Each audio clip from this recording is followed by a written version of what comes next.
Hello, good morning, Doctor and my fellow friends. This is our Group 7 from Group 7 from Section 21 for subject code SSCE1693 Engineering Mathematics. This is our group member, Chan Lee Seng, Tan Ru Hong, Ng Wai Kit, Aaron Tiong, and Lau Lili. Let's start with introduction by me, Aaron Tiong. Okay. Introduction to system of linear equation. There are few methods for solving system of linear equation, which is by elementary row operation (ERO) and matrix method. For ERO, we shall use Gauss or Gauss-Jordan elimination methods, and for metric method, we will be using inverse matrix and Cramer's rule, which will be explained further on. The system of linear equation with m linear equations and n number can be written as A11 x1 plus A12 x2 and so on, as shown here, and the solution of the equations are real value of x1, x2, x3 until the term xn, which satisfy every equations of the equations shown previously. If the equation previously have no solution, then it is inconsistent and vice versa. The equation will be homogeneous system if bi equal to 0, where I is equal to 1, 2, 3 until n terms. However, for the solution xi equals 0, I equal to 1, 2, 3 until n for homogeneous system is called trivial solution.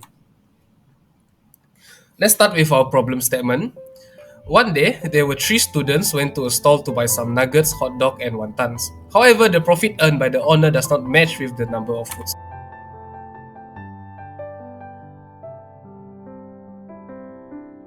Hey, I noticed just now, a few students came to my stall and some of them stole my nuggets. How can they do this? And I checked CCTV, the first student did this.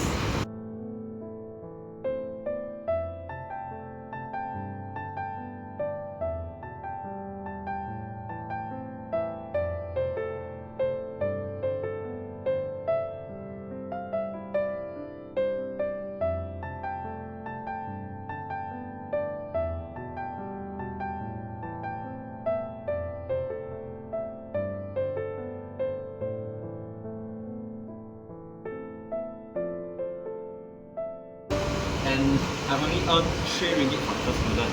Oh my god, how can he do like that? Yeah, I know, right? So how much is the book? And the second student did this, okay? Let's see, let's see what he did.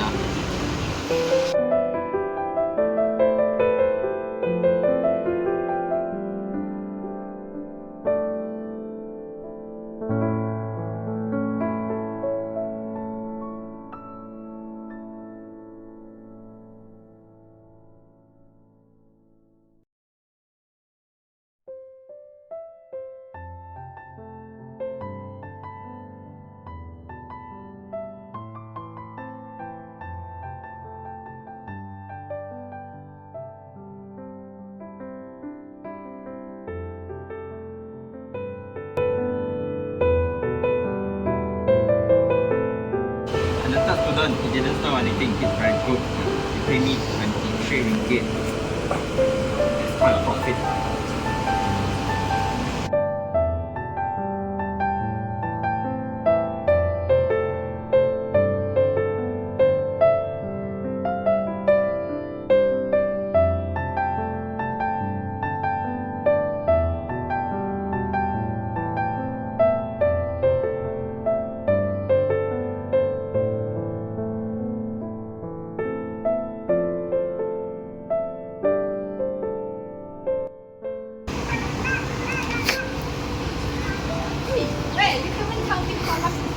So, the first person bought 1 nuggets, 1 wonton, and stole 1 hot dog. However, the second person bought 4 nuggets, stole 3 hot dogs, and 1 wonton.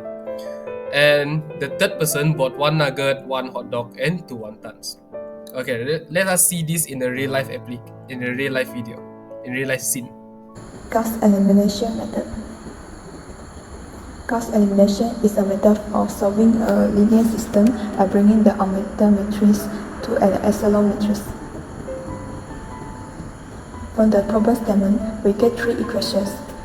Let's solve the following system of linear equations by using Gauss elimination method. Step 1. Construct the augmented matrix. Step 2. Using ERO to transform this matrix into the following echelon matrix. Step 3. Solve using batch substitution. Then we can get the solution that x equal to 5, y equal to 4, and z equal to 2. Gauss-Jordan elimination method. Gauss-Jordan elimination is a method of solving a linear system by bringing the augmented matrix to a reduced echelon matrix. Using ERO to transform the echelon matrix that we get just now to reduce echelon matrix. Then we can get the answer directly.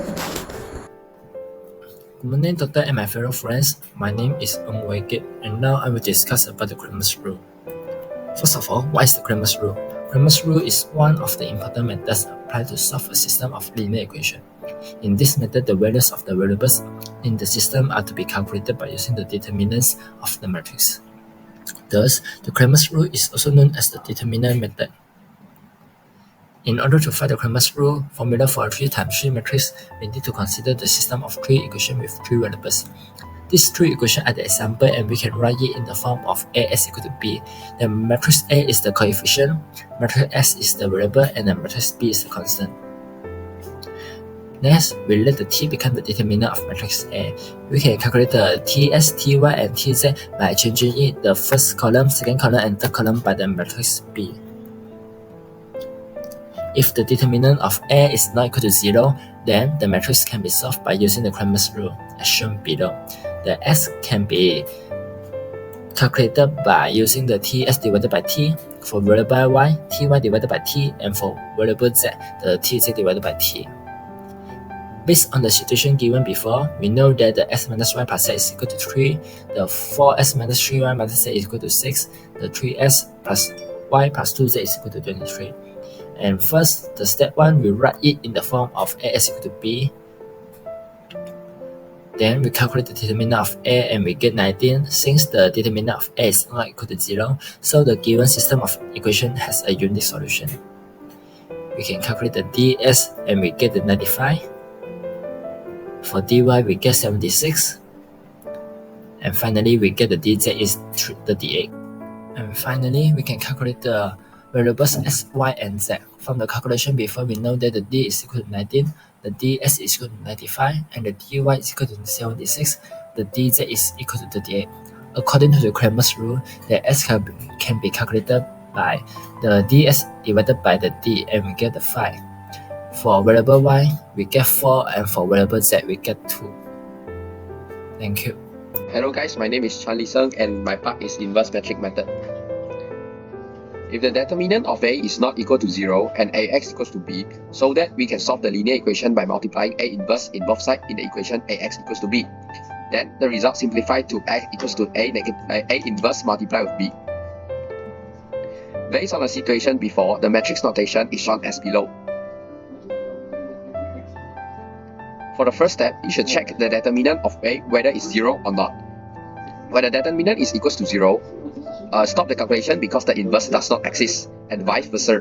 When the determinant is equals to 0, continue to step 2 by using adjoint method or ERO method.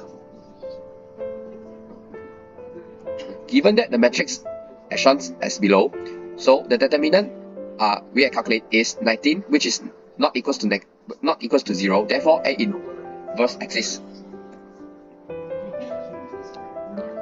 By using the adjoint method, we must find the cofactor of the matrix. The steps are shown here and we'll get our cofactor matrix by combining all of our cofactors here. To get the adjoint A, we transpose the cofactor matrix of A that is shown as below. Hence, we should substitute the result from step 1 to step 3 into the formula. Then we'll get the answer x equals to 5, y equals to 4, and z equals to 2. After that, we can also get A inverse by using ERO method. We will need to perform ERO until we get new augmented matrix as shown as below. Based on the situation before, the matrix notation is shown as below. By using the ERO method as shown in above, we obtain that A inverse is this. Therefore, by using the formula x equals to A inverse multiplied with B, we'll get the answer, which is x equals to 5, y equals to 4, and z equals to 2.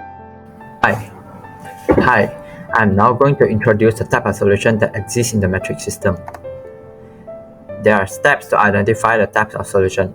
Firstly, we need to calculate the determinant of the matrix equation. If the determinant of the matrix equation is equal to 0, it will have either many solutions or no solutions. If the determinant is not equal to 0, it will only have a unique solution. If the determinant is equal to 0, elementary row operation is used to determine whether it has many solutions or no solutions. Lastly, the row echelon matrix is analyzed if the value of C at the third row as shown in the slide is a non-zero constant, therefore it has no solution. If the value is 0, it will have many solutions. This is an example of a matrix with a unique solution. We have already calculated the determinant and it is not equal to 0 and knew that it has a unique solution. And the equation is being reduced to row echelon matrix by using elementary row operation, and the final answer is as shown in the slide below. After calculating the solution, we will know that x is equal to -6, y is equal to -3, and z is equal to 2. This is an example of a matrix with many solutions. The determinant is calculated and is equal to 0. Therefore, we need to use elementary row operation to determine the type of solution. After the matrix is being reduced to row echelon matrix using elementary row operation, we can observe that the C value in the third row is equal to 0. Hence, it has many solutions. To calculate this, we will need to let Z equal to t, and by using substitution, we will know that x equal to -3 plus 4t, y is equal to 4 minus 3t, and z is equal to t.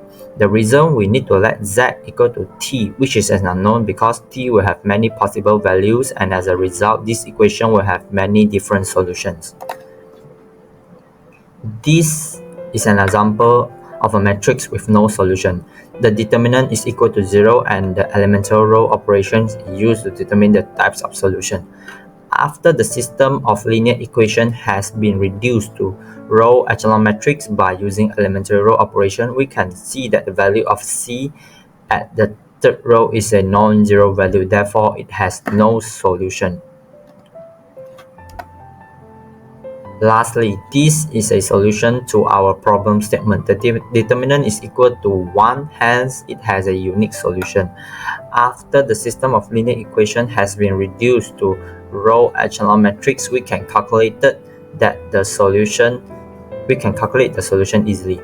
The final solution we will get. Okay, 重新来过这版。Lastly, this is a solution to our problem statement. The determinant is equal to 1, hence it has a unique solution. After the system of linear equation has been reduced to row echelon matrix, we can calculate the solution easily. The final solution we will get is x equal to 5, y equal to 4, and z is equal to 2. That's all. Thank you. This is the conclusion for our group assignment by me, Aaron Tiong again. Okay. So, solving linear system of equations, there are Gauss elimination method, Gauss-Jordan elimination method, inverse metric method, and also Cramer's rule. So, there are a few types of solution, which is unique solution, many solution, and no solution. Okay. This is our references, which is from the internet, mostly is from this YouTube channel and few YouTube videos here. So, we took from 5 YouTube videos and also from engineering mathematics books. Okay, that is all from us. Thank you.